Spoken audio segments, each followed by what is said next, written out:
I do solemnly swear that I will support and defend the Constitution of the United States against all enemies, foreign and domestic, that I will bear true faith and allegiance to the same, and that I will obey the orders of the President of the United States and the orders of the officers appointed over me, according to regulations and the Uniform Code of Military Justice, so help me God. So help me God.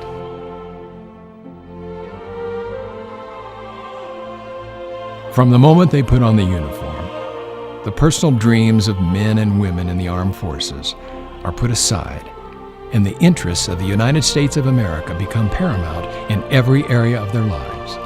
They wear the uniform in dignity and honor to protect and defend everything for which this nation stands, whether it's in the jungles of Southeast Asia, the rolling hills or rugged mountains of Europe, the desert sands of the Middle East, or the endless expanses of deep blue oceans or pale blue skies. American military forces have turned back dictatorships, Holocaust, and terrorism. On November 11, 1918, in a railroad car north of Paris, an armistice agreement was signed to end the Great War. To this day, we take a moment on November 11th to recognize the service and sacrifice of our nation's veterans. For some, the sacrifice was missing their child's first steps, a ballet recital, or a Little League game. For some, their sacrifice was their life. They willingly put at risk the life they were living and the life they would have lived had they survived the conflict.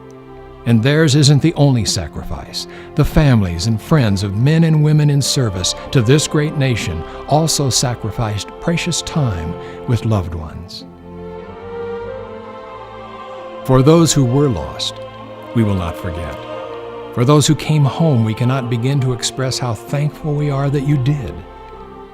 Who would have thought in 1918 that there could be any war more terrible than what the world had just experienced?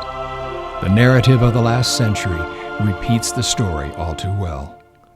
But through the years, no single military power in history has done greater good, shown greater courage, liberated more people, or upheld higher standards of decency and valor than the armed forces of the United States of America. To you we say, thank you. Thank you for putting on the uniform and taking the oath and making your sacrifice. Thank you for your service, whether abroad in the heat of battle or in an office at a training facility.